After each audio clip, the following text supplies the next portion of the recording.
Record. Yep, On. it's already going. All's on, okay. I'd like to call a meeting of the Beaufort County Board of Education and Operations Committee meeting to order. It's February 14th, 2023. We are hybrid conferencing. We are in conference room E with myself, Dr. Blas. Online, we have Mr. Ney, Mr. Dallas, and we have the staff of the Operations Committee and Ms. Rob. We have and Ms. Walton. Okay. The first request for public comments will be accepted between 3 and 3:30 by sending an email with your name, phone number, and topic to Robin Christian at beaufortk12.sc.us. You will receive a phone call during public comments where you're able to speak and address the committee for a maximum of 3 minutes on issues within the committee's domain. The forum will be limited to 15 minutes. Thanks. Yes, is that Mr. Smith by chance? No, that was time. That's fine. Okay. We'll start with the first item on the agenda, the Pledge of Allegiance. Please stand. Pledge allegiance to the flag of the United States of America. Republic for Which it stands one under God, indivisible. Have feedback.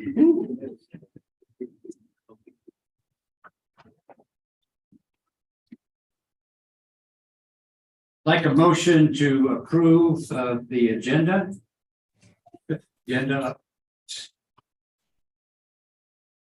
I move to approve the agendas for both December 5th and December 14th. Thank you, Mr. Ney. I will second that motion. Any, So he was trying to make a motion, those were for the committee, the December 5th and December 14th. Those are dates of the committee. So he just needs to approve the agenda. yeah, we're just approving the agenda, Mr. Ney. We'll get to the meeting minutes in a minute. I move to approve the agenda then. Okay. Did you make a motion to approve the agenda? No, that's me. She had me by mistake. Okay, Yes, I move to approve the agenda.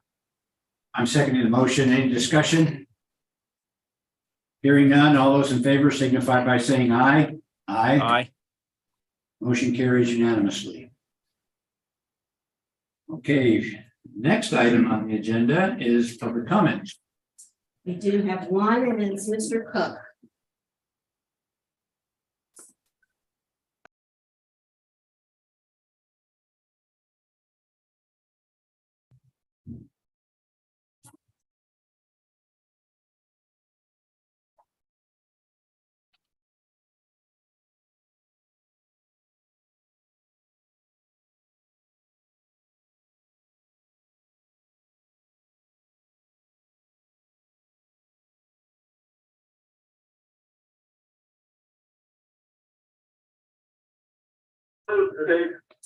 Mr. Cook, you're on public comment. You have 3 minutes. Okay, you're okay? Yes, go ahead and speak. No one is speaking now. Okay, thank you. I appreciate it. Good afternoon, everyone. I appreciate you giving me a chance to speak. I know you've got your operations committee meeting, and I appreciate all of your hard work. And what I had tried to say last week was in regards to what was spoken about in the board meeting, about the books and everything that was going on in the decisions being made to keep books. And the comment came up from Colonel Geyer as he indicated that parents should pull their kids out of schools. And I don't think pulling kids out of the schools is the right way to handle it, because that goes against the mission of the school district. So with Colonel Geyer's comment, I just don't understand why someone would want to serve on a school board and then tell parents to pull their kids out of school. It doesn't make any sense to me, and it's a little bit inappropriate and it's unprofessional. And I can appreciate his work and his dedication. I don't think too many people can appreciate what's being said. With that, thanks for your work. Have a good evening. Thank you. Moving on. Now we need approval of the committee minutes for the meeting minutes for December 5th and December 14th.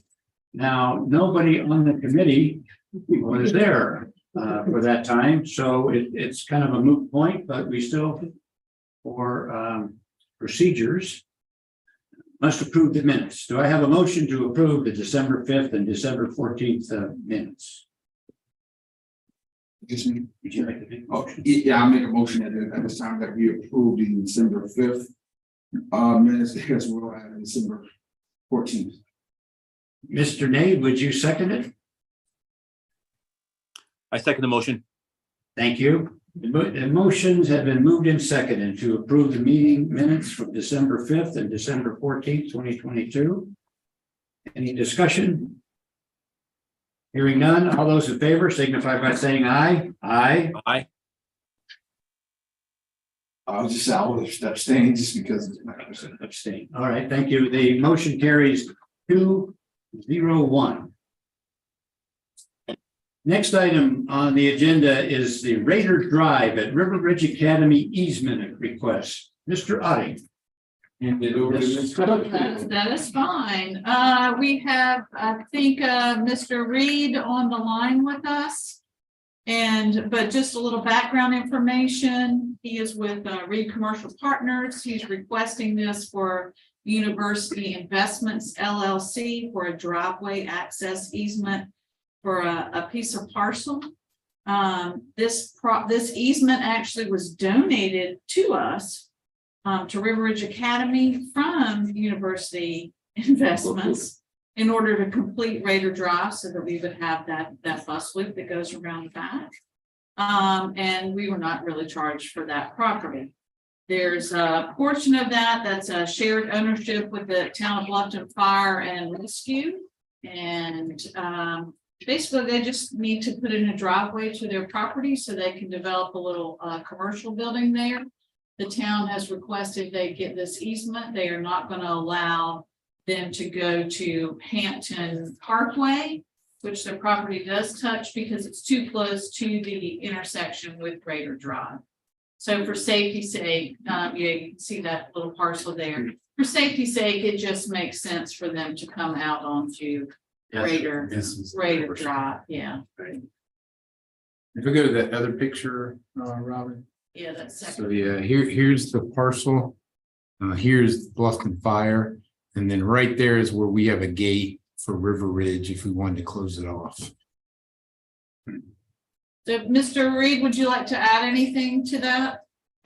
I think what you've said, and thank you all for your time, is accurate. Yeah, University Investments, which is my father and myself, donated that parcel back in 2010 as a part of Sarah Robertson's request for the school to be able to have the access to Hampton Parkway.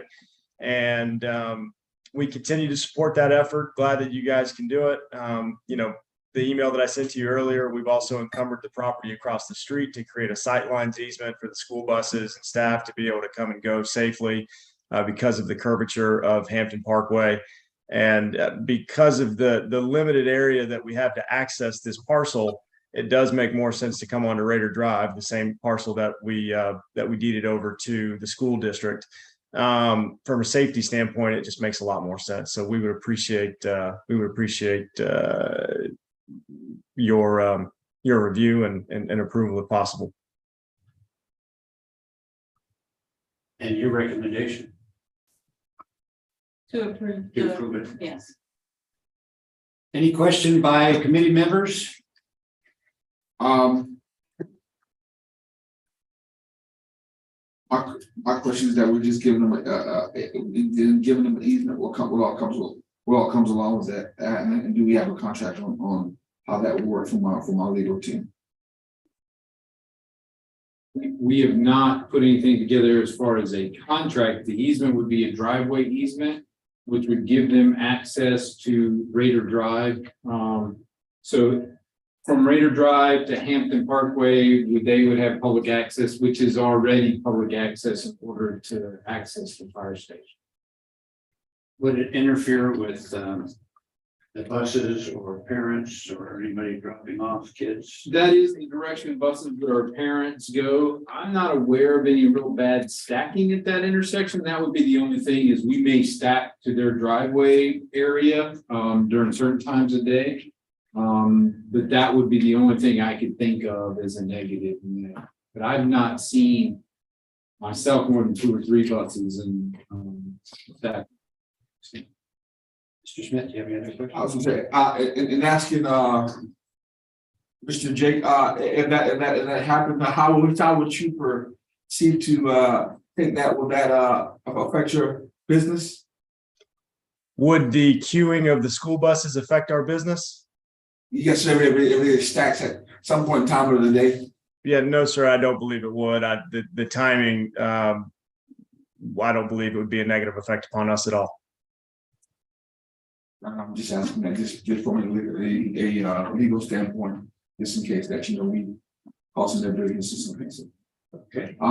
if that is all, then I'm going to accept this from staff, as long as that the legal team will look this over and make sure that everything is where it needs to be. Then I don't have a problem with making a motion that we get this to the full board. Okay, let's ask Mr. Nate, do you have any comment? I gotta say. No comment, and I second the motion. All right, fine. It's been moved and seconded to recommend approval to the full board of the driveway access easement for University Investments LLC to assess Raider Drive. Any further discussion? Hearing none, all those in favor signify by saying aye. Aye. Aye. Motion carries 3-0 unanimously. Thank you. Thank you all. Thank you, sir. Thank you, sir. Thank you. Next item is monthly construction update. Mr. Corbin. Thank you, sir. Good afternoon, and thank you for the opportunity to provide an executive construction update summary. Long lead times and inflationary cost increases do continue to be encountered. In the materials submitted for this month, you'll see that there's 3 yellow traffic lights that appear in this month's report. First is associated with the project at Robert Smalls International Academy. That's slides 6 through 8.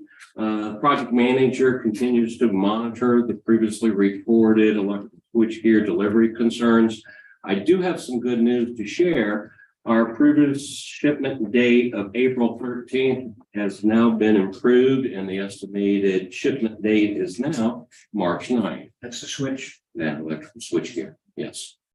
So that's great news there. We'll continue to monitor that, but we do foresee the opportunity to remove the yellow light here in the upcoming future. Next is for May River High School, slide 12. We identified some potential schedule concerns, so that's why we put the yellow light on, and it relates to the completion of the field house renovations, the graduation date, and that first home football game scheduled for August 18th. We'll continue to monitor that as we continue to make progress. So the last one is on. Mr. Corbin? Yes, sir. The graduation date, what is the impact of the graduation date? There is an impact other than we can't start the field until the graduation. We won't start field construction. It has a timing of, like Robert said, when we can pull the trigger We to don't jump know in. now. No. Okay. There is no comment. Thank you. Thank you for the clarity. The other one that I'd like to report on is on slide 43. It's associated with Pritchardville Elementary School. Delays associated with the playground materials shipment. We did receive an update this morning from the vendor, Churchich, and the materials are now anticipated to ship prior to the end of this month, February 28th. Moving along, provide an update for St. Helena Elementary School gym renovations at slide 59.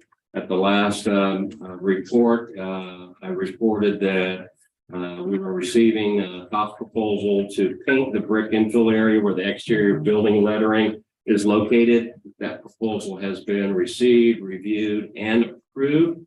Ajax is in the process of scheduling that work to take place as soon as possible. The other item related to the gym is the construction of the new gym entry canopy, and that's scheduled to occur during summer break.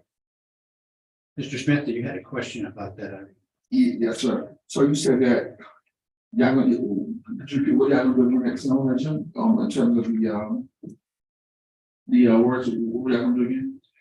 There's two components that still remain associated with that 8% funded work.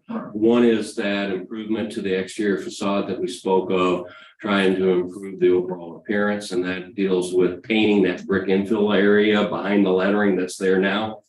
That work has now been approved to proceed, and the contractor is working to schedule that painting of that brick infill to take place as soon as possible.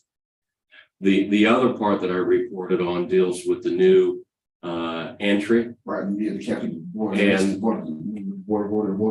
Yes, and I think that last time you may have had a question when that was acted on. Yeah. That approval took place September 20th, where the board did approve the option B, which is the one that we're moving forward with. That work, as I said, is scheduled to take place this summer.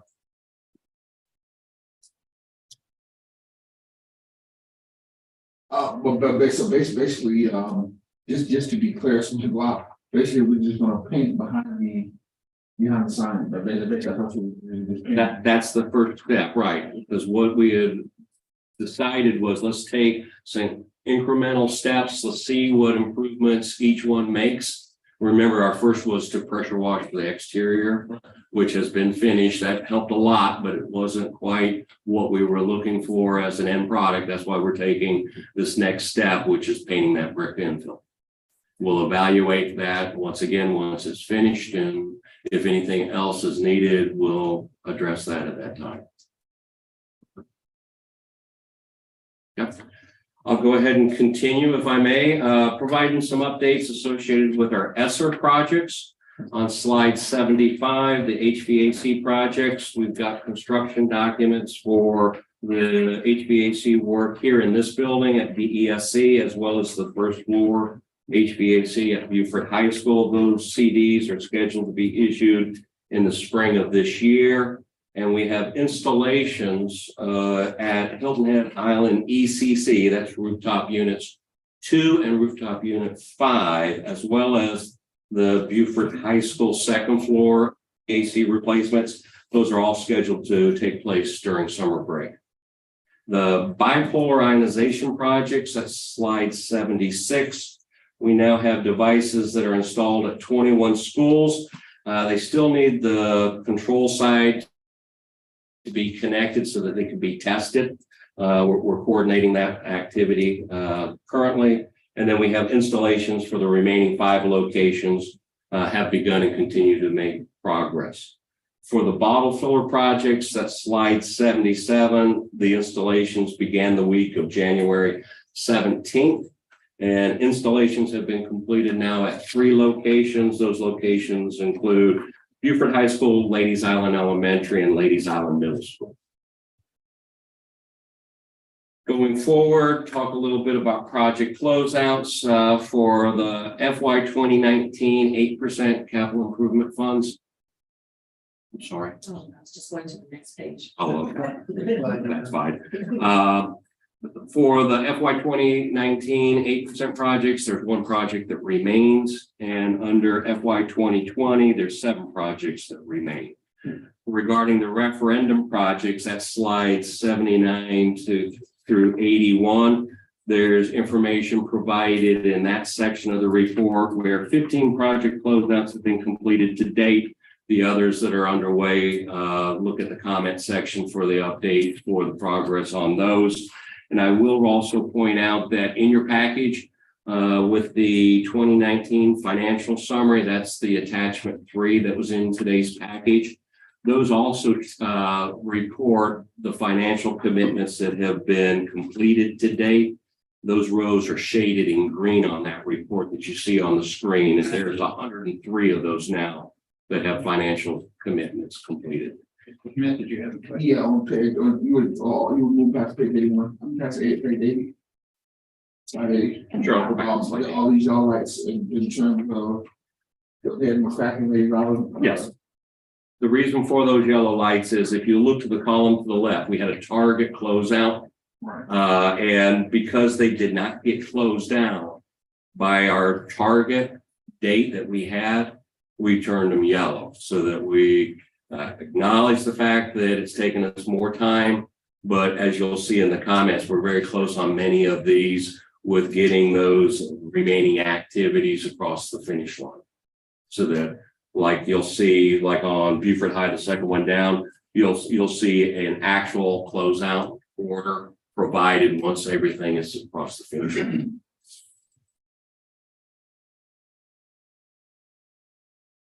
That answer your question, Mr. Smith? Yes, that answers my question.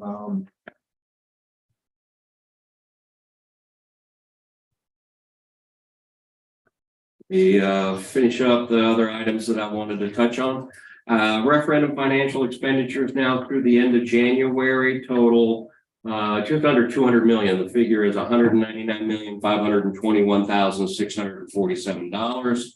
And I also want to point out that we do have requests for proposals, so that's RFPs, as well as requests for qualifications that I'd like to brief on. The RFP 23012, that is to hire the construction manager at risk, CM at risk for the Hilton Head Island High School addition and renovations. That is on the street currently, and responses are due February 23rd. Once those come in, the committee will meet and go through those and make a short list and interviews if necessary, and then bring forward a recommendation to the board. The other item is RFQ. That's the request for qualifications 23013. That's to hire the design professional or architect, if you will, for the new Bluffton Elementary School. That is currently routing for internal approvals, and we're very close to receiving the last two. And once those are received, go ahead and move forward and post that request for qualifications, as well as put ads out into the various locations that the district uses. And with that, this concludes my executive construction update. Any other questions? Yes, sir. The RFP for the Bluffton Elementary School, we're building Bluffton Elementary School. It's an RFQ. It's a request for qualifications. There's a difference between the two. When you're asking for a fee or a dollar amount, it's a proposal. When it's based on qualifications only, which is what a designer is, it's a request for qualifications, and that's what differentiates the difference between an RFP and an RFQ. Right, no, that's not my question. My question was, are we building a new Bluffton Elementary School? That's the question. The board authorized the design of, so we've been approved to design a school. We have not been approved to build it. Building one would be part of the upcoming referendum, but as part of the work session, the board voted to approve design of the Bluffton Elementary. 8%. So, yeah, so we are moving forward as the board requested. And I just want to clarify that also, because and bring it up, I'm just wondering if we're doing that for a new for the design for Bluffton, then where are we with Lakeside Middle School? That we're talking about doing the same. We're talking about building a new Lakeside Middle School. Why are we not putting that on there? I'm just Let me answer that. The Bluffton School will be built at the May River campus, and we know we have to get started on that right. That's why we voted for using 8% funds, so we could have it design ready, just like we did for the extension of May River High School and Academy when we first came on the board. It's not immediate to have that something done on Ladies Island Middle School. I mean, it's a functioning school. It's frankly under capacity. We've got teachers rolling carts down road and hallways in every classroom south of the project. So it was felt when we talked about it during the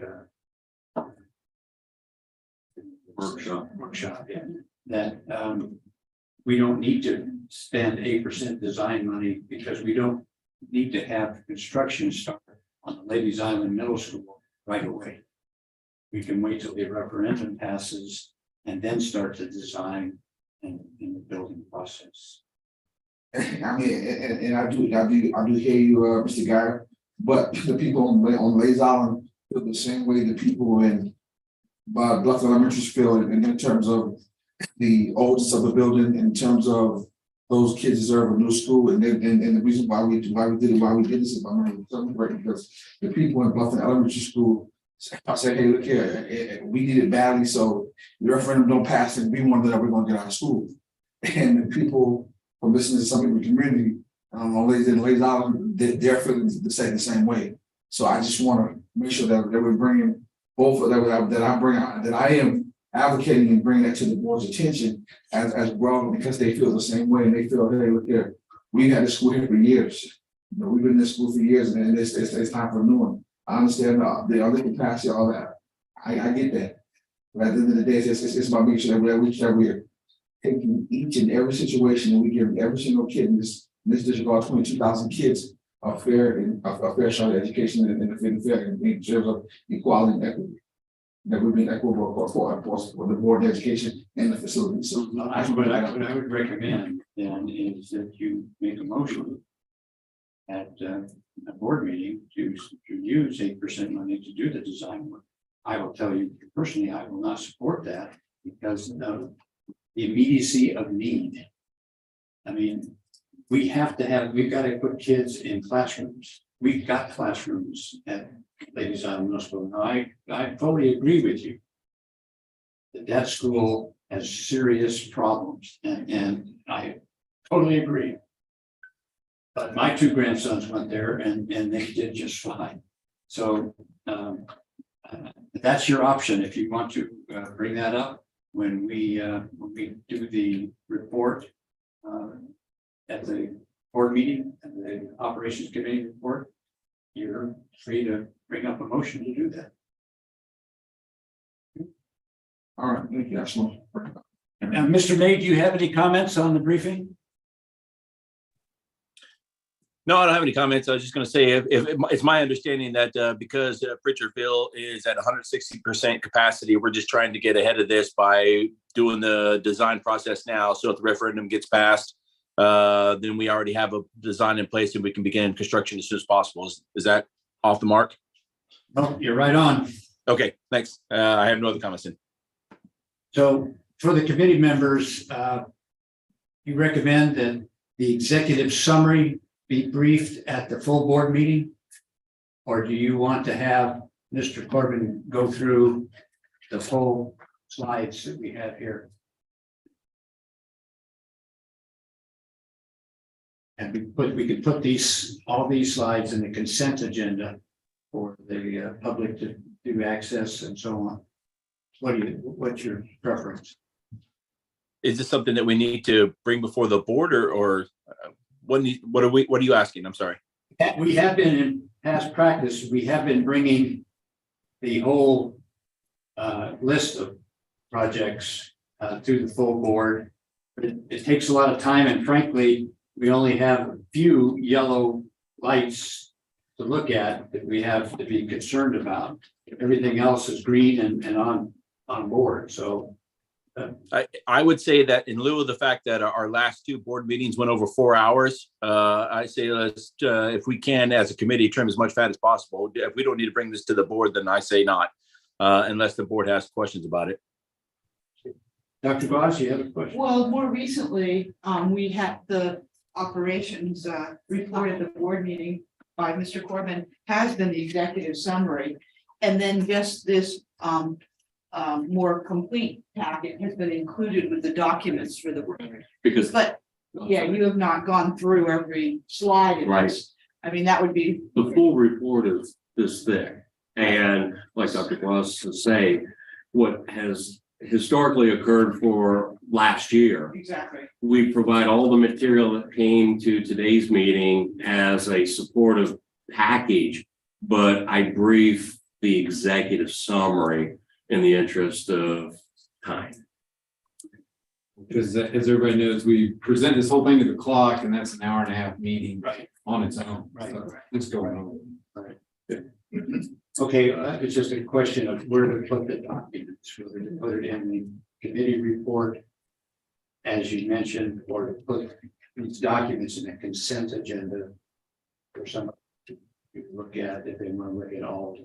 I think. So I'll just go ahead and I usually put it under the committee because under consent is when you have to vote. You don't have to vote for this on this. You're So right. That's just what I. So I- Good point. I would just put it all under committee and if anybody was interested, it's in there. So they don't have to, they'll just go over the executive. summary. Okay, that sounds good. And I will attend the meeting next week and get prepared to provide that update. Okay, perfect. Great. Any other questions from committee members or other board members? I think Mr. Campbell is on the line, as is Mr. Dallas. Nope, I don't have anything. Thank you.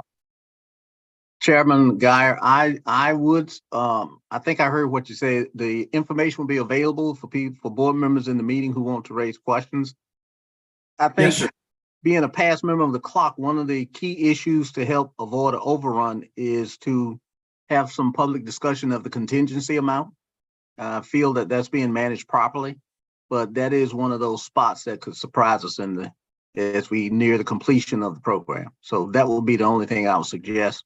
I saw a summary slide earlier that had the contingency, so I would suggest you may want to consider devoting just a little bit of discussion about where we stand, the efforts that are taken to ensure that we come in under budget and on schedule. Be glad to include a portion of that information. So It's that slide 83. Yeah. Good point. We'll do Thank that. you. Thank you all. Okay. Anything further, Mr. Corbin? I'm good. Okay. Next item, administrative regulations. SS 57, random drug testing of students. That, who's gonna talk about that? A little bit about that. Okay, And I'll turn it over. As you know, we had this AR in effect since 2016, I believe. Now, last time it was updated was 2019. We haven't actually done any drug testing for students for the last 3 years, you're right, Carlos? So we have updated the regulations and getting ready to restart the drug testing program. So I have here today with me our new district athletic director, Carlos Cade. And he's here to answer any questions you might have as we get ready to restart the drug testing program. And Carlos, if you just give them a briefing of what's new that's been added to the existing AR. So this current AR, we have not, because of contractual issues with finding a vendor to provide their services, is also a reason why we have not tested here the last 3 years, which aligns with the COVID piece. And we now have a new MOU with, it will be Buford Memorial to be our new testing group, which would then allow us to go back and fully implement what has been a part of Beaufort County for the last 6 years, roughly. The basic changes with this document reflect me being the point person in my current position for Beaufort County Schools as the superintendent designee, going out with the testing group to ensure that policies and procedures that are stated in SS 57 are followed. And to also be the point person for parents if they want to appeal or have questions pertaining to testing. The testing model, as you are looking through it now, represents testing for all extracurricular activities, which would lump in all athletics. It would lump in drivers, those students that drive to school, and it will lump in the selective clubs as well as part of the pool of students for each high school that will be tested. Now, the verbiage does address middle and high, because we do have middle schools that students that participate on the varsity and sub-varsity level, but we will not travel to the middle school to test those students. The students that will be tested in the pool will consist of the high school students, as we make our rounds monthly when we begin the testing protocols. Anything further? Questions from the committee members? Mr. Smith, do you have any questions? You don't know.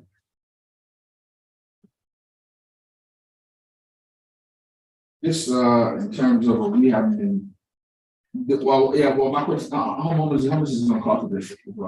What's the cost of it? I'm not sure of the cost of the MOU. Has always been allocated financially, but it literally has not taken place because we didn't have a company until this year. So I cannot answer the cost. It has always been budgeted. So this is a budgeted item, a line item that is already part of the district's budget. We're finally able to meet with a vendor that can provide this service. So I'm sorry, I'm not able to give you the cost, but I'll find out. Also, where are we putting the funds from? What budget is these funds coming out of? They'll be out of the general. And that's the way it's always been budgeted. Well, I can't remember the specific amount, but it's always slated for the general fund. And actually that, I have a concern that these schools, they make a lot of money in athletics sometimes when they have new games and stuff like that. And I'm not really, to be honest with you, class, I'm not sure how I feel about how I'm a big component even taking drug tests because sometimes that opens up other different things. It sometimes it does other things, but we have these schools that are making money. I think it would be good if every school gives a certain amount of money based on they're making to offset the cost out of the general fund, because we got other things in the school districts that I think that those will be going towards. And I mean that's not little money, the access of money that is coming in. Why not you put that money towards these drug tests? So that's a discussion for the finance committee and budget process. The money has been allocated already for this fiscal year, so. Right. I mean, I do understand, but I just want to go ahead and while it's on my mind, I want to put that out there because that's my last thing going into budget season and going into having to find money in some positions. That's my mind is in the line. I'll bring it down so I don't want to. So it comes in, it's like, oh, where those are fine. Thank you. Okay, Mr. Nate, you have any questions or comments? Yes. First one, what's the frequency of testing? Paragraph H would imply that it's you only test once a year. And if so, when are the students tested? Students are tested monthly and they're selected randomly. And it will begin in September and run through the month of May of the school year. So once we begin the process, the testing will begin monthly. We send out a request for students that align with the athletic side of it, driving and the clubs, because those rosters would be completed by that time to start our initial pool of random selections. But it is monthly, beginning in September. And have the drug consent forms already been signed? Was it part of registration when the schools registered this year? If we haven't tested in 3 years, are they already signed up to consent to be tested? Those forms were never removed from the athletic packet, so they have always, since the inception of the program, been a part of the packet. So part of your eligibility for athletics in Beaver County requires that you can always opt out, but that form has never been removed. So that part of it has always been completed from an athletic standpoint. Now with the clubs, that part may be questionable. That's why we're looking at only beginning the program with athletics and drivers initially. In it to finish out this spring. There's some discussion of maybe pushing it back so that we can go back and really present information to the public so there is no gray area about what this program looks like since it's not been in existence for the last 3 years. We haven't tested. That's all the questions I have. Thank you for what you do. Appreciate you. Thank you, Mr. Nate. Mr. Campbell, you have your hand up. Yes, as I understand it, any funds that is generated from athletic programs as far as gates fees and stuff, you cannot use that for drug testing. It has to come from the district. And it's always been that way ever since the program was started. Thank you. Thank you, sir. Dr. Bosch. Yeah, I'm just wondering, what's the reasoning for limiting the drug testing to basically students that are involved in extracurricular activities, like you mentioned, athletics, having a permit to park their car on the campus, et cetera. Why is not the whole student body part of this random screening? So when the program's inception, when it was first initiated, it initiated with extracurricular. That has always been the line of thinking. It initially began with athletics, and then the second year, which it was a 3-year phase of the program. The second year was to include drivers and then all extracurricular.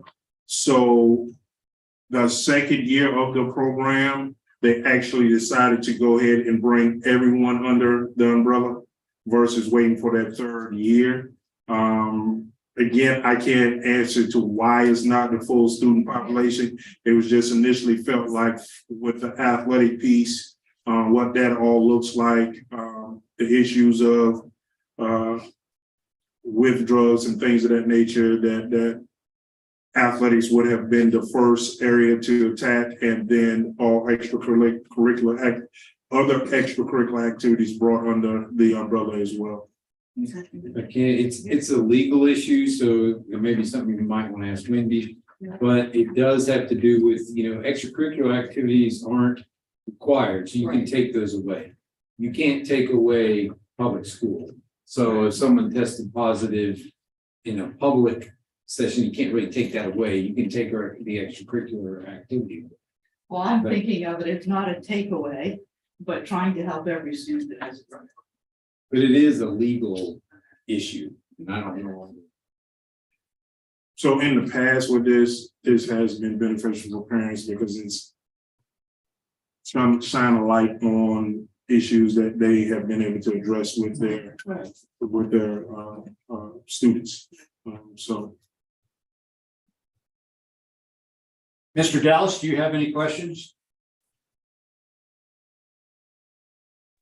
Yes, sir. I do have a question. I read in one of the earlier parts of the document that even with a positive drug test, that there are no, I read it and I could have read it incorrectly, that there are no withdrawal of opportunities for even a positive drug test?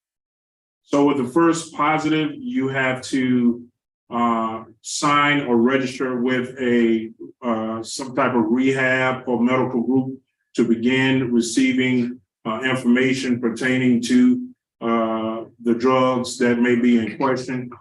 As part of that, student being able to regain their privileges. So the initial penalty is all three phases are 365.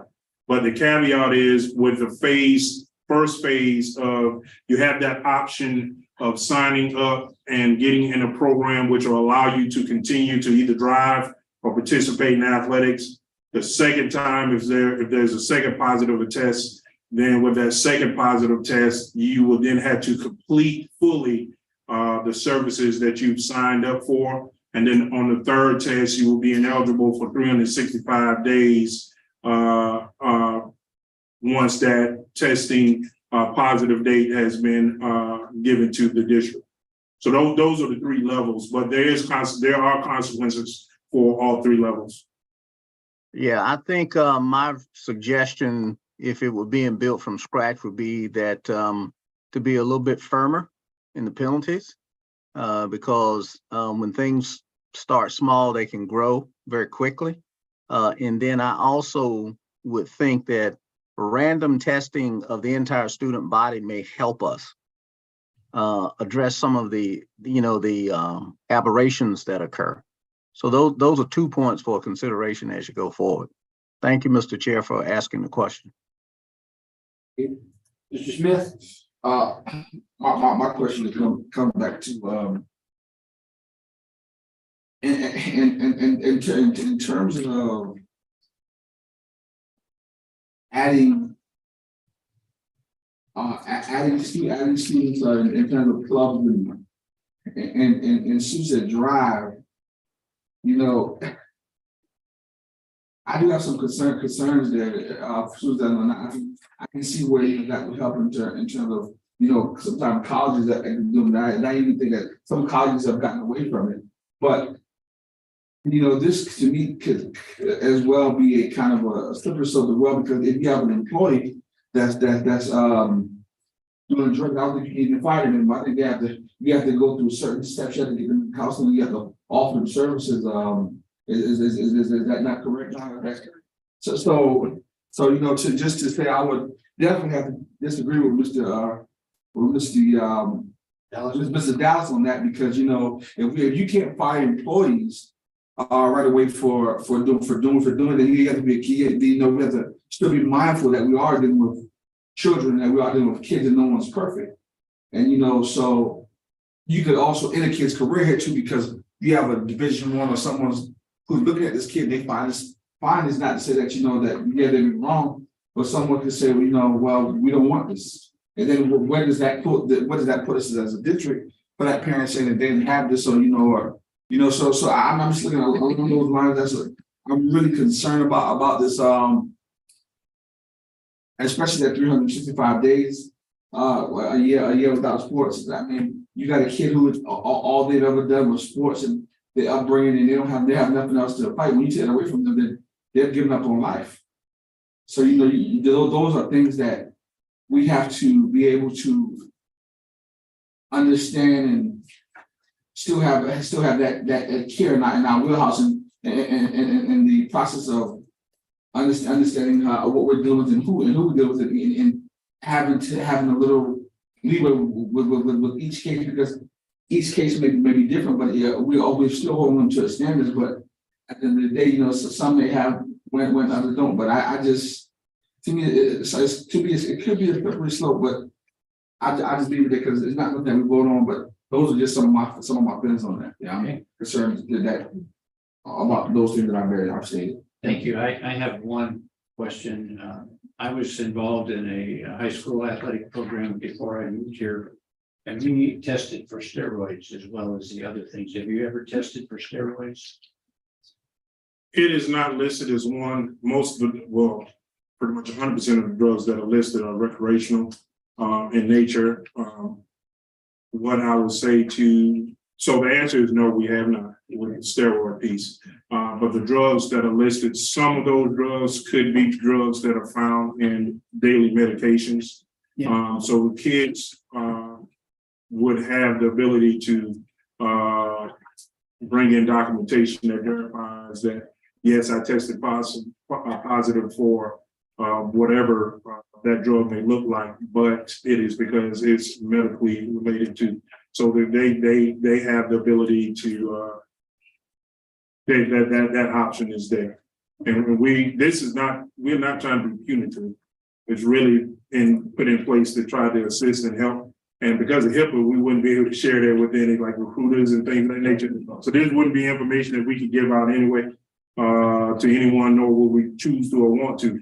It would be simply, kept in-house, and that family and of that athlete and or driver or student, there will be made aware, and that's where it would begin and end. Okay, let's move on. Next item on the agenda is unencumbered time for teachers. Ms. Walton. Yes, this is a brand new AR. And it is in place because it is has been approved by the legislature and it is now in state statute. So it means that all kindergarten through 5th grade teachers in the state must receive 30 minutes per day unencumbered time. And districts must provide that for all elementary teachers, as well as all middle and high school teachers who teach more than 20 minutes per day, special 20 hours a week of special ed. So we have to, as a district, put that in every master schedule in every elementary school. We're planning on free time. Unencumbered means just that. They cannot be on duty. It's they need to be in a position where they're not directed by anyone. They can't walk a class to the cafeteria. They can't do IEPs. They can't do any planning, no professional development. It is unencumbered by the district. It is mandated by the state. So hence we have this new AR. Okay, comments? Anybody have any comments? They gotta get it. Ooh, this is big, this is big. I'm sure the teachers love it, but ooh, that's gonna be hard. Y'all got a plan for this?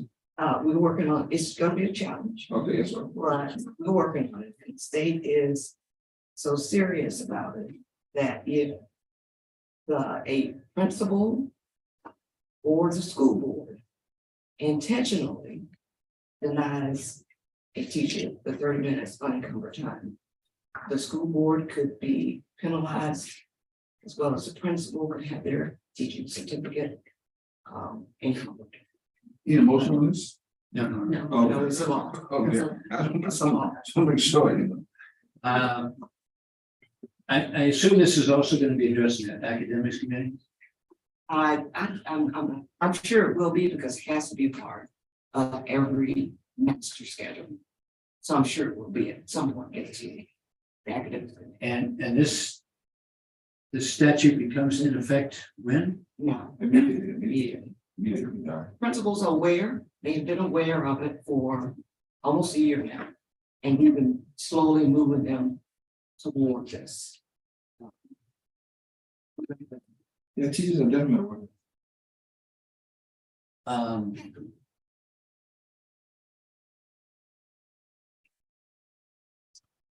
I think the board is going to need a briefing on how this is going to be done. What kind of checks, if we're responsible, then we must have some way of measuring in response.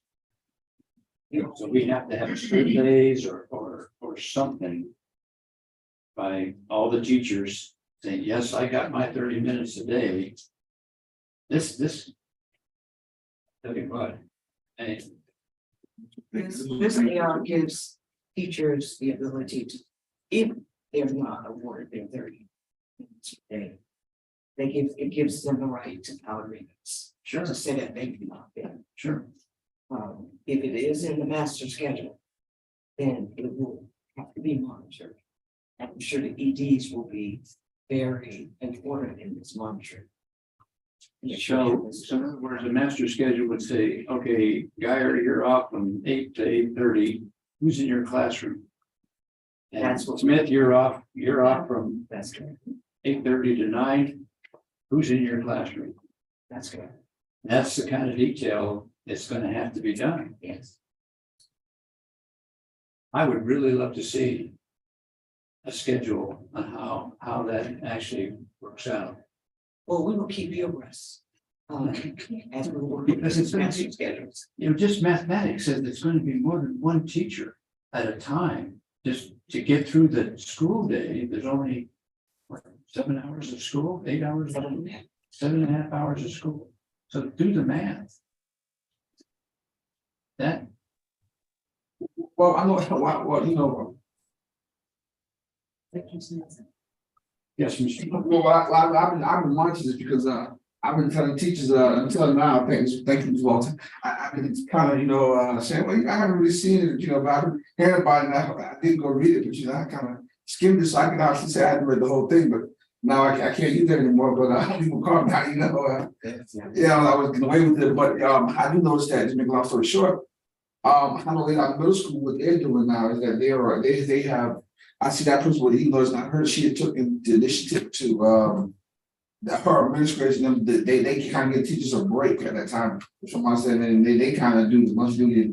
So I mean, maybe that may be some way to kind of like mitigate some of that timing and bodies and that they don't have. But yeah, this is and it may be a little harder at the elementary school level, but I know some people have been trying to actually make sure that right, and make sure that people have been getting that 30 minutes that. These days mandating because they feel that it's going to come up. It's going to come up with. Yeah. Mr. Nay has his hand up. Mr. Nay? Yeah, if I, unless I misunderstood, I might be after the mark, but given our governance model for the school board, this isn't in our wheelhouse. This is all on the superintendent. We charge the superintendent to make sure that he does this. I mean, because if us getting, I mean, it seems like we're getting in the weeds too much on this. But it's the superintendent's job. Well, I certainly agree, but I think the board needs to know how the superintendent's going to do this. Right, I definitely agree with Mr. Guy on that. Especially when it's written specifically in the law that we're going to tie your feet to that.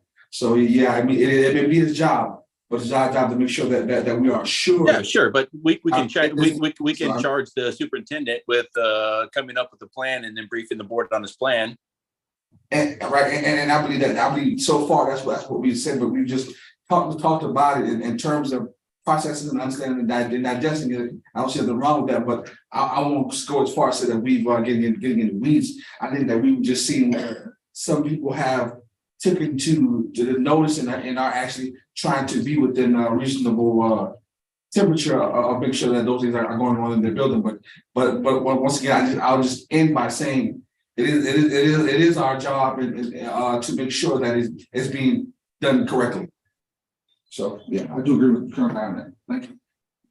Any other questions or any other comments? Moving on. This will be submitted to the board as well, right?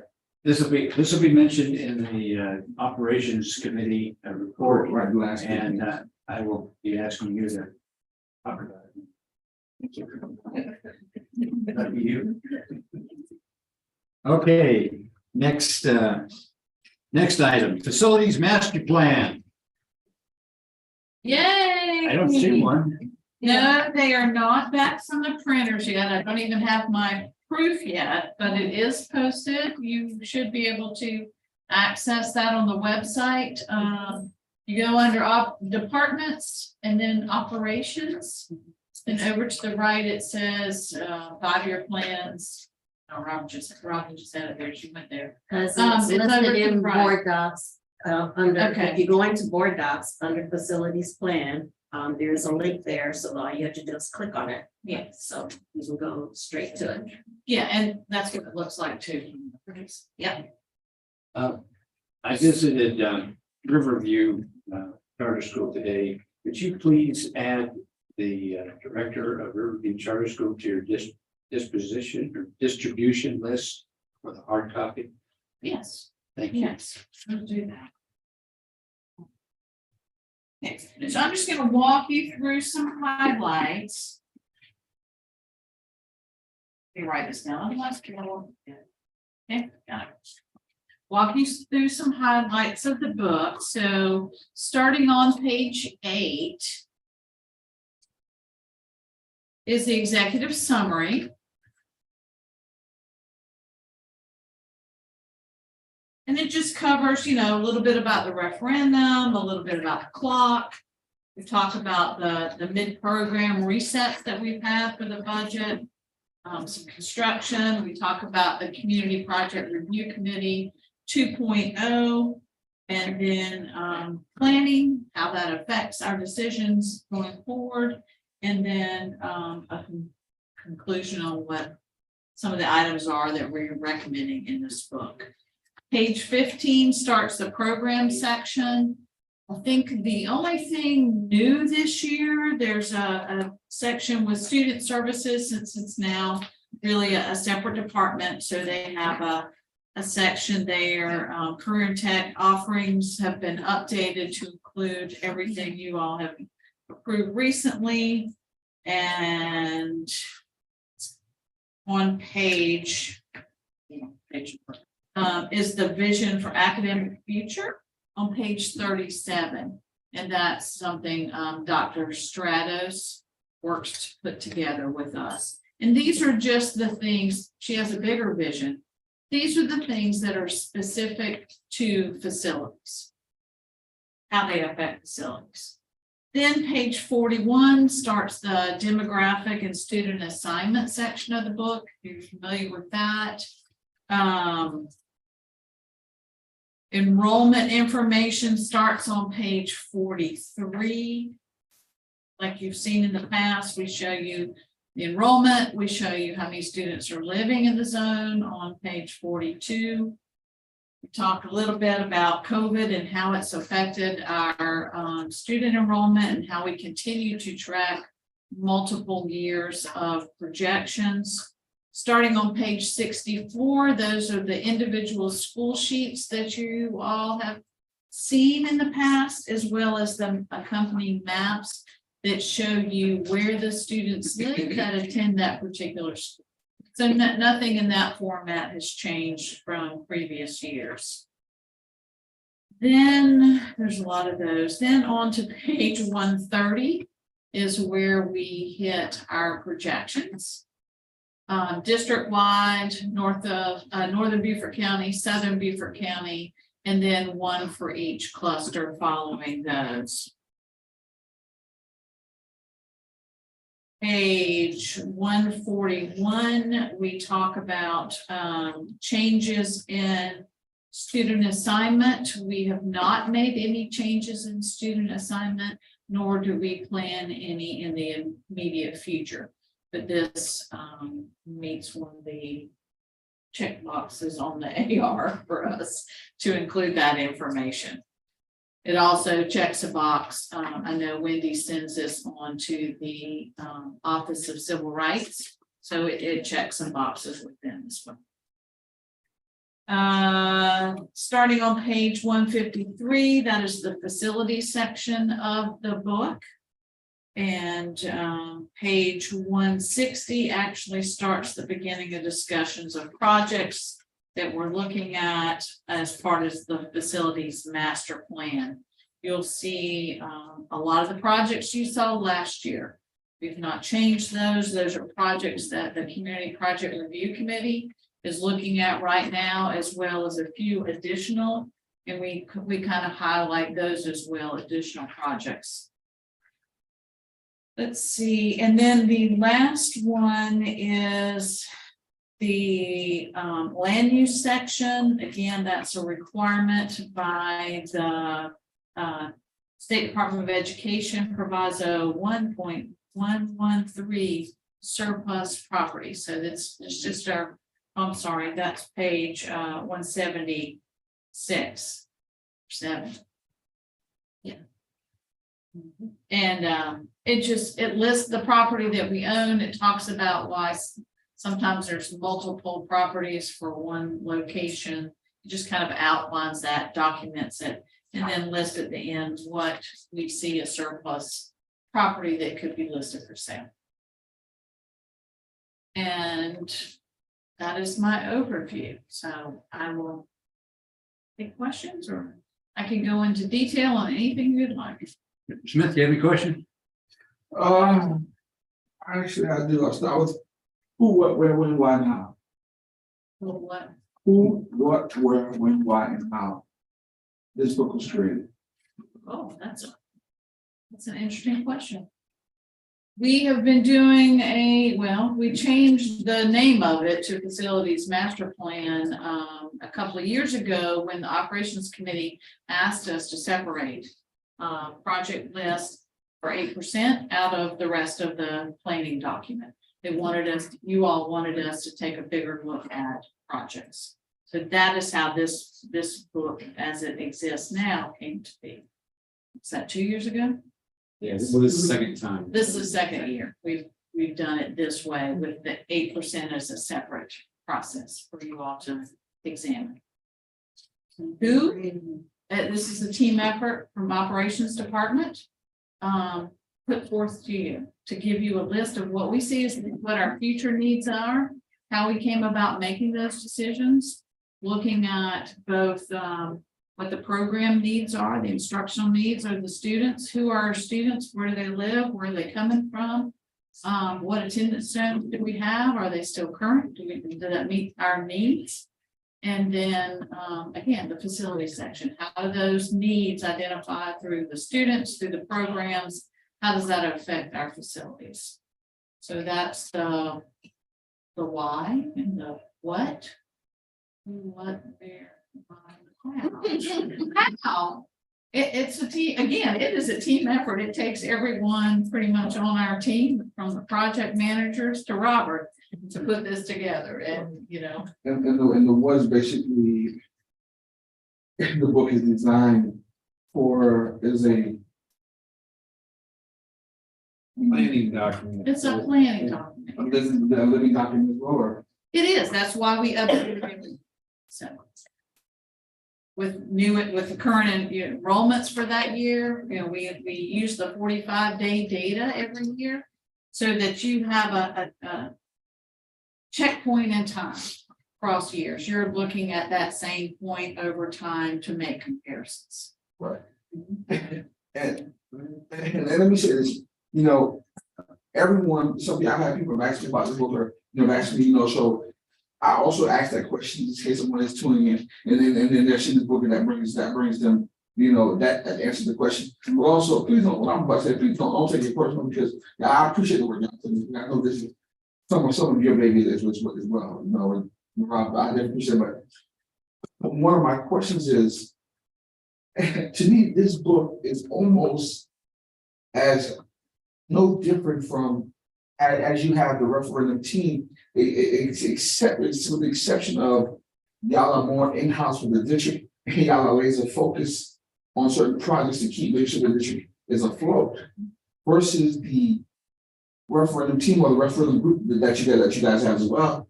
They go and they analyze and they see different things through a different lens, through a different scope, sometimes from what you may see things as, or how they may be perceived to you. And that also helps the referendum, helps people have more buy-in to. And what I'm saying is, I remember when it was a couple of years ago when I was called to the Beaver City had their 5-year plan. To me, this is the same thing. This is the district 5-year plan, and we should have stakeholders as well as people involved in where this plan goes at. And so with this a certain scope of people doing it, and that doesn't allow that. And that's to me, that could be, you can see it as less buy-in, or we know more depending on who you are or who you know. But I think that's another outlet to where we don't always just have to have that one referendum team that's been looking to help out the community. Now you have multiple layers of people to help out, because you have people who came in, the stakeholders in the community come here and looking to see what the 5-year plan is for the district. So that's just not, that's just that when the board doesn't know, or certain people know, but everyone who was in that room knows, and they may ask a question that may be something that one of us hadn't thought about.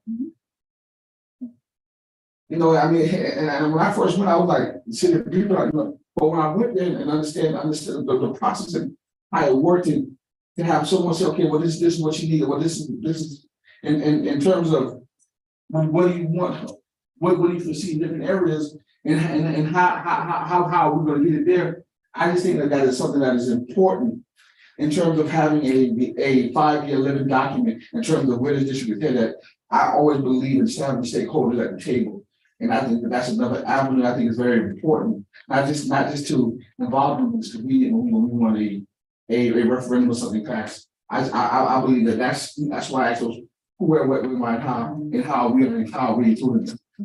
So that's just, just something I want to, that would definitely, I believe that's something wrong. Mr. Nate, do you have any comments? No comment, thank you. Dr. Boss, anything? Mr. Campbell?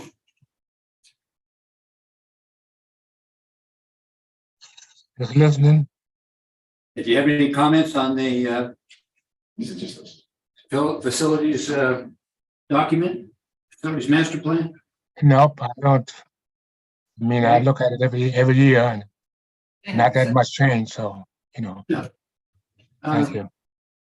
Mr. Carlton? Yes, sir. I would just like to say that having this type of document that's compiled on a regular routine basis enables, say myself, if I'm out in the field or there's some questions about the growth in that area, that's very important.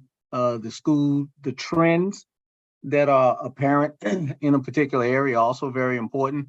And it's nice to have the rigor that is clearly evident in the compilation of this document. It's not easy to pull all that information together. And I like the fact that you bring so many disparate, the curriculum, the programmatic aspects of it into play into one concise document. I find it very valuable. So thank you.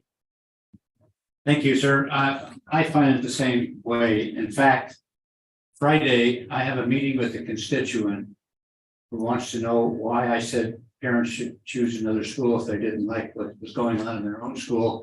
And I'm going to bring that book, I'm going to bring last year's book and show them where all the choices of students go to what school. I can show that, I can show it dramatically and say, look at all the people in St. Helena that go to Wilbrams. They choose to go there because of the early childhood program.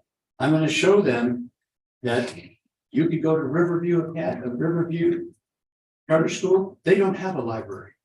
You have choices, and I can show it graphically to these people that say, well, I'm just telling them to quit school. No, tell them they have a choice.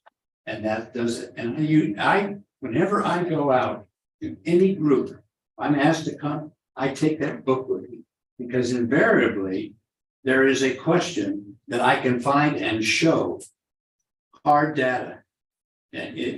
And that's why one of the reasons why I've really suggested that the county council gets it. They hadn't been, and I would show it to my county council member, and he was amazed of what items and information is there that helps them plan. And especially, look at our traffic study. You could look at that and see what the traffic study for the county is. You could see the moving pieces very graphically by looking at where students are coming from to attend school. So now during the meeting, the board meeting, you want to give a briefing, the same type of briefing that you gave to this, or do you want to just reference and my report just reference that it's coming out, it's online? It's up to you, whatever. Well, I try to keep my committee report down. So what's your preference? Well, I would just say a short update, kind of like we gave here on what's in it. And then if anybody has any additional questions, we either meet with them personally or bring it up in operations committee or something like that. If there's more in-depth information that's needed. Okay, we'll do that. And if I can say, one of the biggest compliments and pressures has been in the last few years, it's very evident now that people are using the book and reading it, which is awesome, because there's a long time that wasn't happening. And that's, to me, the biggest compliment. And that's, Carol's the one that carries the major load here. And so that's a compliment on what she's doing as part of the book that's getting so much attention. So I think that's a great thing. Indeed. And I'll just say once again, I'm still just put that foot off the thought. I think that book is great. And I appreciate the work and it's good that everyone's using it, but also I believe that buying and understanding it and people knowing that the book is there as well. That brings a deeper dive and a deeper buy-in and committed people who can say, well, look here, we talk about being the kinds where leading, where learning leads the way. Now we can now we talk about learning leads the way. Now not only are we leading the district in learning, but we like we said, you have county council and city council, all of them now, they will be following in line with us because hey, they created the book, they already have a plan here. Why recreate the book? And as I always do, anyone who would like for me to come talk to a community group, Right. whoever, county council, I used to every now and again to the Northern Beaufort County Planning Group. Right. I can't remember their whole name, but anyway, I would give them an update on this kind of information. So I'm available for that work. Just let me know. Right. But you get my point though. I understand exactly what you're saying. Yes. But thank you. And you did a good job. I definitely appreciate what you do, but you know, I just everybody buying. The next item on the agenda is OE8 facilities. Yes, so under our new structure, we're coming once a year to kind of report on all the items in like OE8 under facilities. Which it sounds like a very simple item, but when you look at all the sub questions and whatnot, it's very lengthy. So I'm not going to go over the interpretations, but I am going to point out some of the items on here on how we've shown the monitoring indicators and how they've come up. So you'll see question 1 for the most part talks about, and I'm talking about going to the executive summary on page 3. Because let me stop. One of the things we do say is we are in compliance with OE8, that we've met all the requirements. Now we're going to talk about the executive summary, how we've done that. Question 1, of course, is develop a short and long-term facilities plan based upon ongoing annual needs assessment, establishing priorities for new facilities, additions, renovations, and sustainment projects. And then it breaks it down into all these categories. Basically, that is the book that Carol just presented to you. So if you go to the monitoring indicators on page 5, you see that the facilities management master plan is how we met a lot of the programmatic and planning issues. And then the capital investment plan, which comes out with the project list we'll bring that probably about late March, early April. That's where we get into the details of individual projects. You can see there some of the other items that also goes into helping us meet that. And we'll talk about these again later, the semi-annual maintenance and custodial reports, and then any of the reports required for RFPs. If you did notice, to help us meet that requirement, you saw in our executive summary that Rob gave, he added that item about RFPs. We're going to bring that every time. Whether we have something or not, we'll say there's nothing out there, but if there's something out there, that way that'll keep you all up to date on everything that's going on with any RFP that we have on the street. So if you go to any questions about question 1 and how we met those requirements. Question 2 goes into detail about awarding projects for the most part. And when we bring those, so our monitoring indicators, if you'll look on page 7, that pretty much lays out every time we brought an RFP or an RFQ to the board for approval. Now, of course, your approval is based on a monetary limit, 1% of our budget, which is $600 and some $1,000. So any project that falls in that category, we've listed there, and you can see we bring, and as you know, we bring several on almost every meeting. So that's the list entirety of all the RFPs that we brought to you. Any questions on that? All right, the next one, provide quarterly updates on projects, which are a requirement. Well, actually, OE, I think is 9, requires us to come monthly. So that is why we do a construction update every month at the operations. And we have brought those. So we've met that requirement. Item 4 is about land negotiations. Anytime there's any kind of land item that comes before the board or easement, we bring that to you. You see in the monitoring indicators, those are all the issues that have been brought to the board's attention as far as land acquisition or easements. Any questions on that? Project lifestyle costs and capital decisions. So this kind of goes directly with the recent completion of the facilities condition assessment that was done by CBRE Erie. Part of that document, listed all our major components and all the buildings along with their life cycle costs to keep them up. So that is how we're stating we met that requirement. Any questions on that? Item 6. Ensure facilities are clean and sanitary and safe. That, of course, has to do with the semi-annual maintenance and custodial report. You'll see there, we brought that last year in March and in October, and then had a separate meeting just to address some custodial issues with that contractor in September. That's how we address that, and we'll move forward that same format in 2023. Any questions on that? Number 7, develop and consistently administer facilities use guidelines delineating, and this has to do with facilities use. So we do have a facilities use program that you'll see there as a monitoring indicator. That report was brought to the operations committee in April. And we will do that again this year. Give a report on who we've allowed use to, how many people have requested, how many were denied, and everything of that nature. Any questions on that? Item 8, ensure optimal utilization and follow district's attendance realignment procedures. So that's a part of the facilities master plan, as Carol just described. We have no recommendations coming forward this year, and we have not had any change in facility assignment in the last 5 years or 6 years. It's the last several years. Item 9, energy consumption. That's what item 9 has to do with. We do a report to the state energy office every year in September, which documents all our use.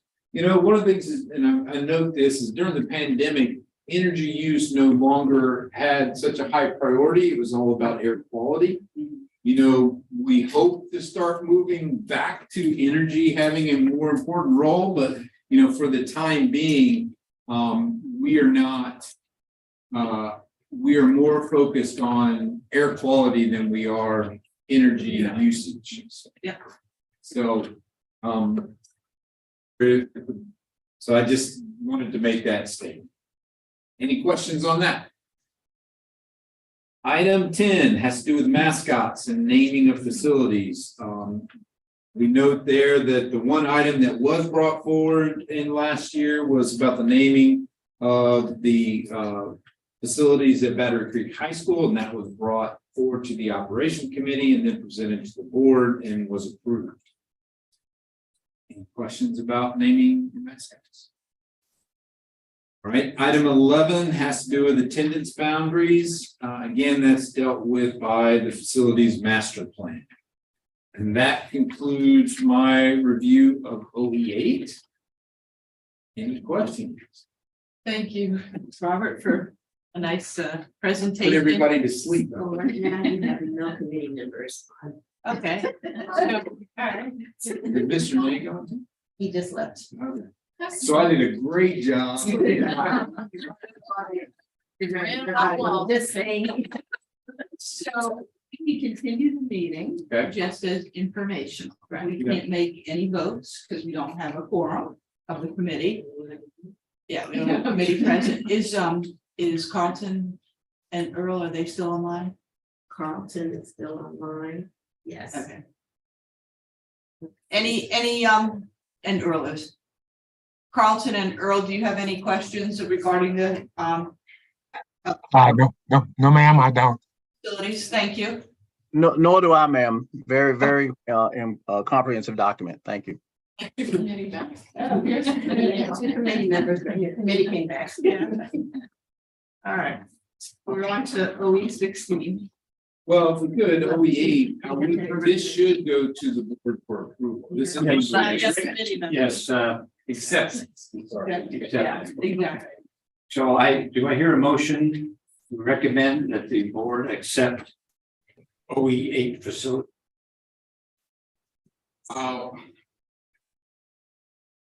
Okay, here comes Victor, he's coming back in now. Okay. Oh, yeah, I think it's. To recommend to the board for the acceptance of OE8. Yeah. Connecting to audio. Can you hear? Yeah.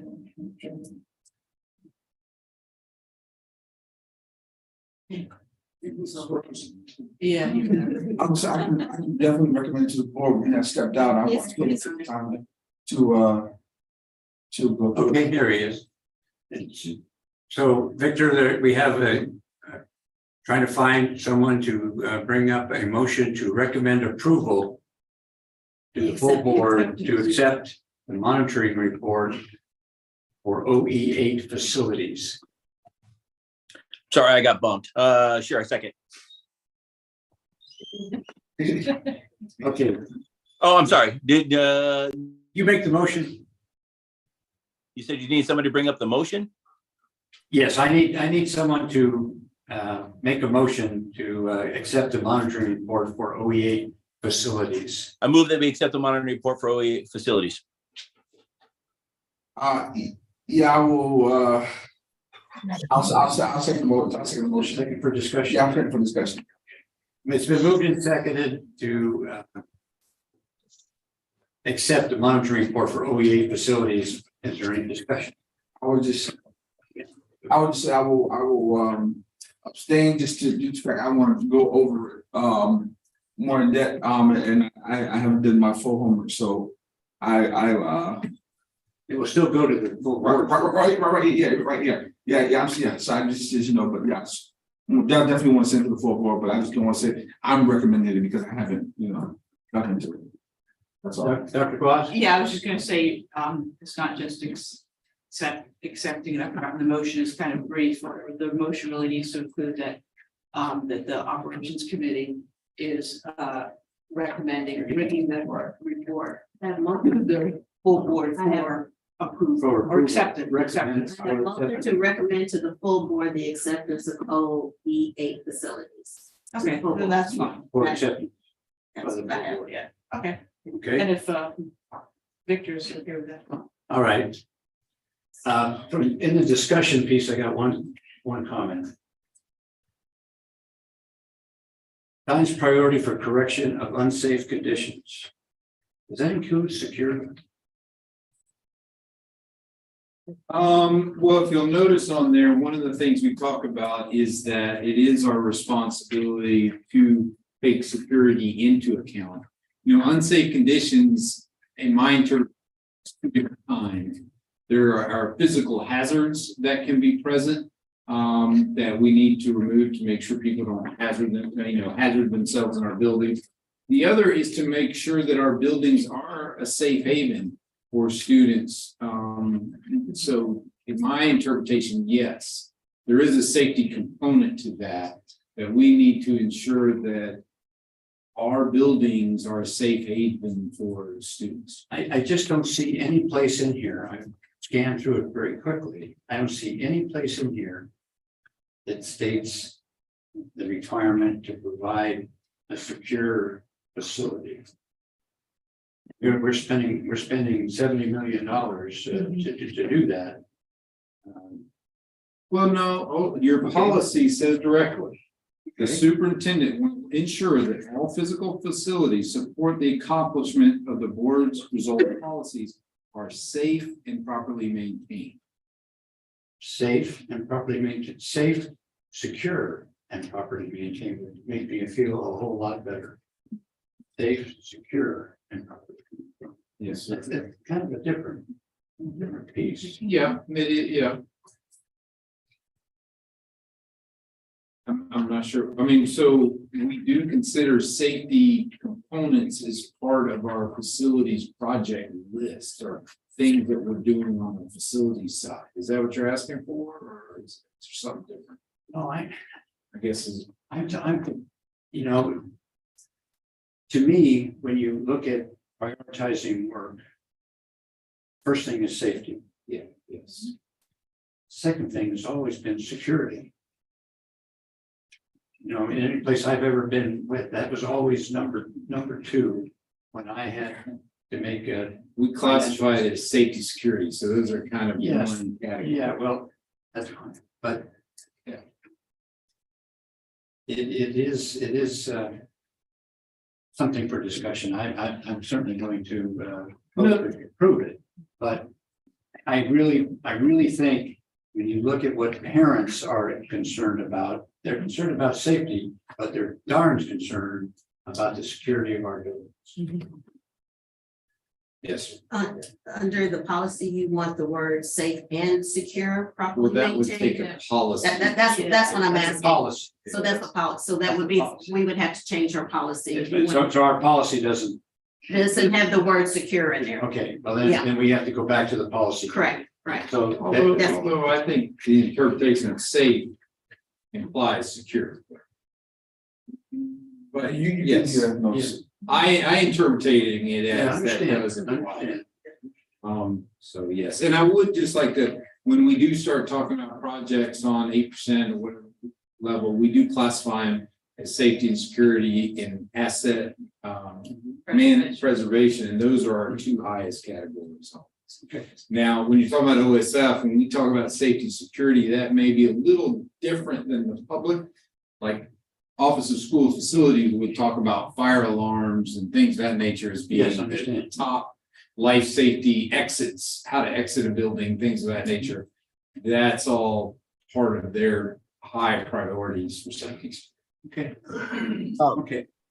Madam, Mr. Chair, may I just weigh Yes, in? I think if it takes this much discussion to sort of express that security is a part of it, it probably won't be clear to the general public. And so the way to highlight that is to have not only secure, but maybe a short, very clear paragraph on what we mean by security being paramount and equal to the word safety. I think that would go a long way to helping the public understand that it is definitely a priority for us. The issue is though, Carlton, is that policy drives the OEs. Correct. So And if I'm our sorry. policy doesn't state it, we're gonna have to go make a recommendation to the policy committee to expand on that. And then that goes to the superintendent and the superintendent puts it in. Obviously, we don't have time to do that to get this approved. So, but I don't think we should drop it. And I would like to, in my committee report, suggest that security be To the policy. written Added. into the policy for safety. If you bring that up. And if I may say, my comment was based on hearing that expressed in the prior conversation. Yes.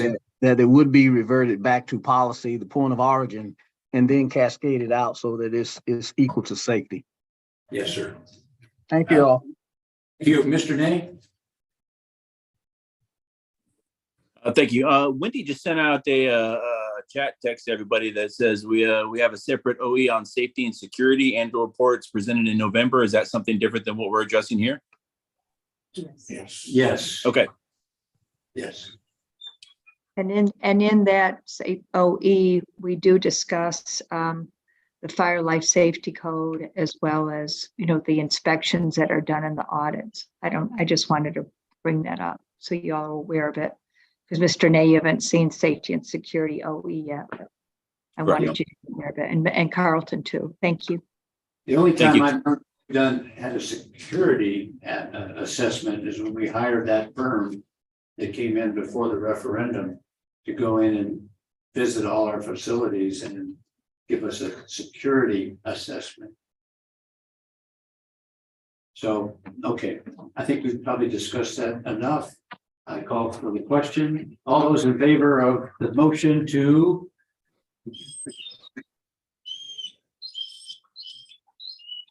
For the acceptance of OE8 facilities. all those in favor signify by saying aye. Aye. Aye. Opposed? Abstain? Motion passes 2-0-1. Okay. Next item. FOIA annual report. I can't wait. It's gonna say everybody's favorite topic. Yes, indeed. Thank you. Thank you, Dr. Thank you, Dr. Bruder, please. Yeah, so we have here the 2022 annual FOIA report. As you can see, we had over 100 FOIAs this past year. And we do, you know, to keep things very transparent, post everything to the website, and maintain our log. Just so you know, this year has been a bit challenging with the FOIAs just due to the amount of them.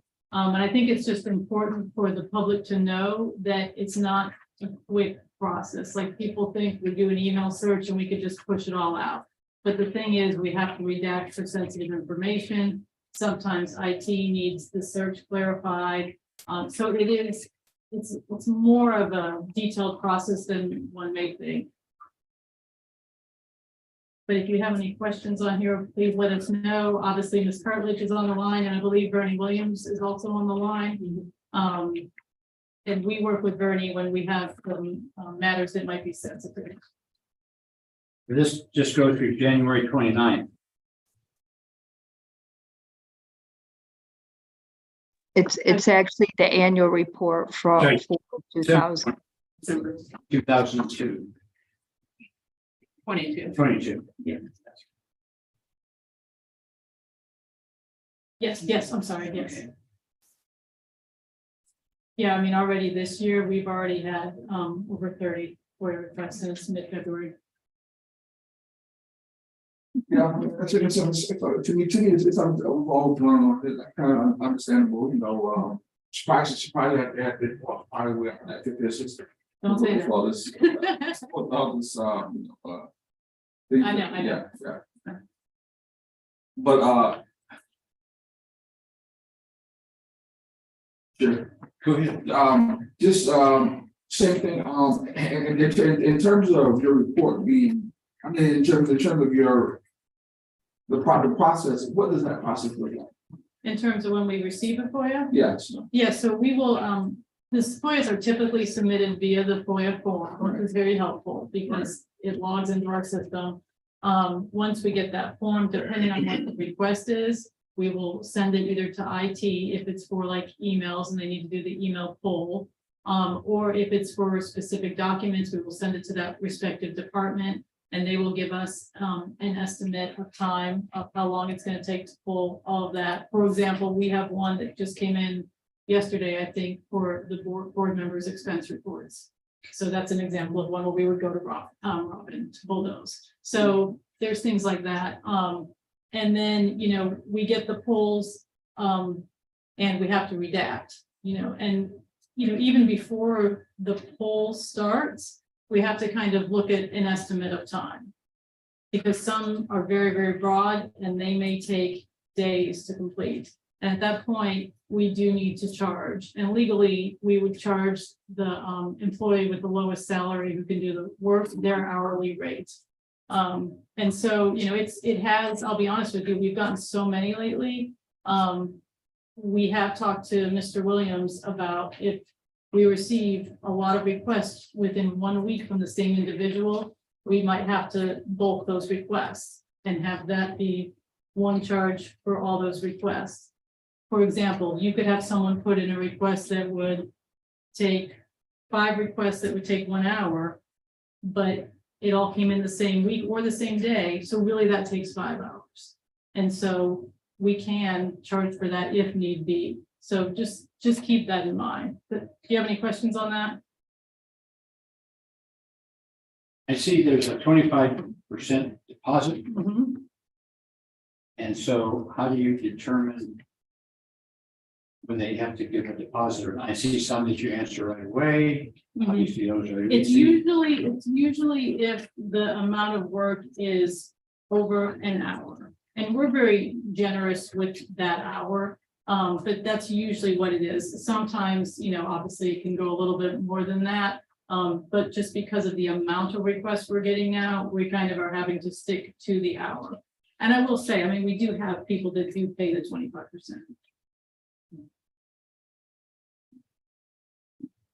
Do you have any questions? And where does that money go to that we collect from these people? Where does that money go to? You know what? I can find that out for you. I don't know. I collect the check and I pass it along to finance. Yeah. Time is on it. Oh, that would be. Ms. Crosby, do you know where it goes? Yes, sir. It goes back into the general fund to pay for the operations, salaries and benefits of the staff members who are performing the work. Thank you. Mr. Nate, do you have any questions? No, I do not. Thank you. Any other board members have any questions? Mr. Guy, I have a question. The rate that is charged for the staff or employee to actually do the research and produce this, is that the straight salary rate, or is it the fully loaded total compensation rate, inclusive of benefits and what have you? I think it's just the compensation rate, doesn't include benefits. Then I think that may be something to consider, not trying to, you know, price the FOIA requests out of the marketplace, but I mean, that is something that a consulting firm would charge add in. So I think that's a legitimate increase, and it is not trying to penalize people who are basically originating the FOIA.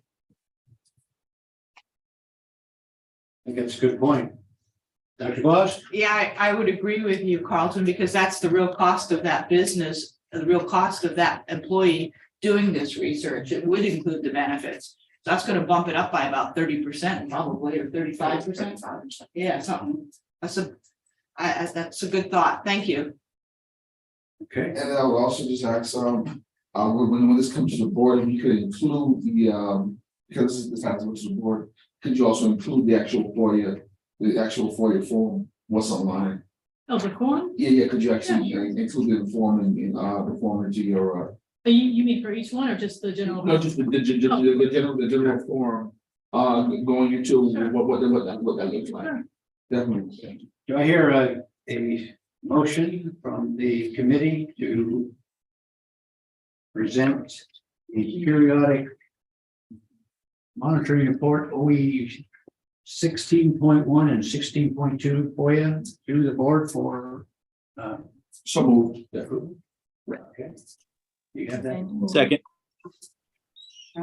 Motion to recommend to the full board the FOIA annual, because it is the annual. Annual FOIA report. Yeah, we do that. The acceptance of the. Motion to give it to the full board, the acceptance of only 16 FOIA annual reports. Is it fine?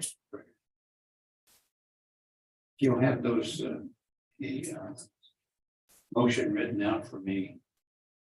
I'll make the motions in the committee report. Okay. All right. It's been moved and seconded. We've had a discussion. Is there any further discussion? Thank you. Hearing none. All those in favor signify by saying aye. Aye. Aye. Motion carries 3-0. Last item, future topics. Mr. Smith, you have a future topic? I was just gonna say, also, we didn't nominate a vice chair just in case you maybe miss it. Okay, so. Okay. Any nominations?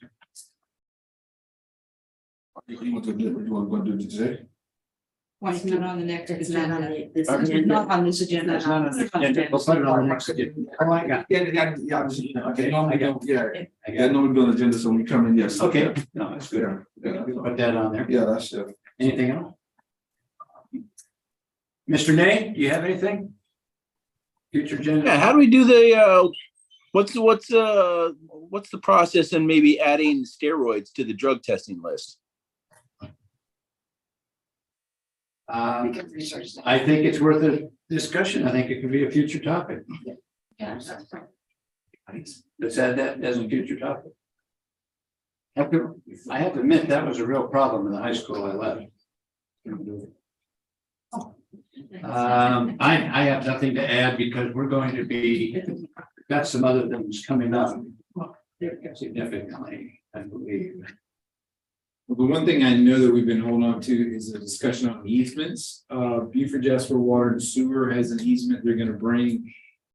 Hopefully in March, and when they come, they'll be there to discuss their use, and then we have some other information about all of our other easements, so that's a topic we have.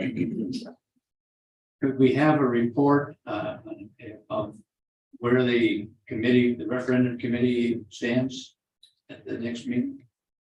Yeah, yes, Kind of their in plan progress is to report to the board the first meeting in March. So your meeting will probably be right after that, Okay, so they will bring a report. Okay. The first board meeting. then that's fine. We don't need to do that again. Okay. Mr. Chair, I'd like to bring forward a new AR on separation policy or regulation for staff. Separation policy for staff. Yes. Okay. Put that in.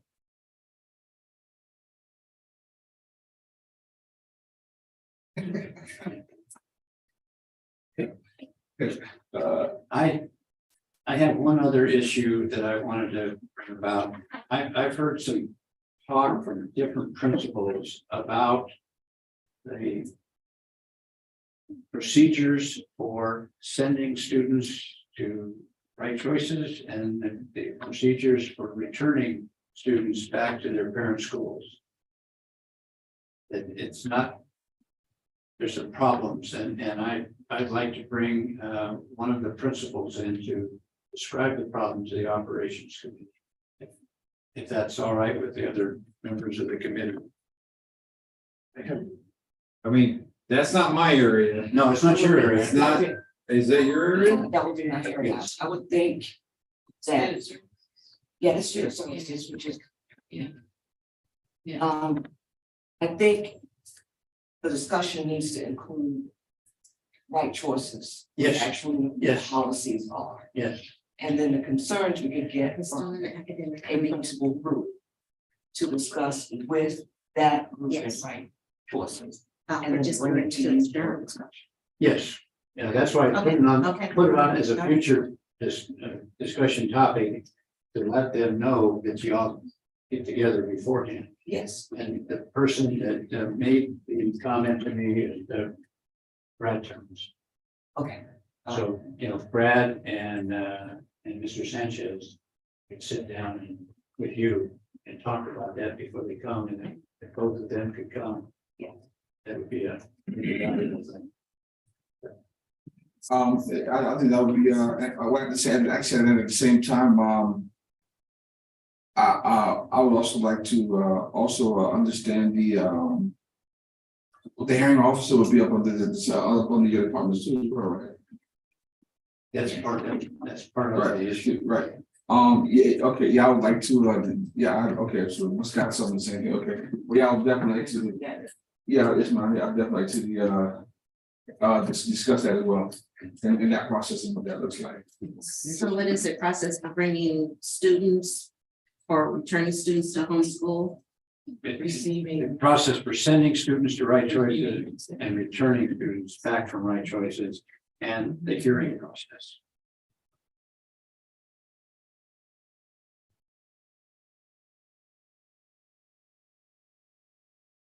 Anybody else have any other items?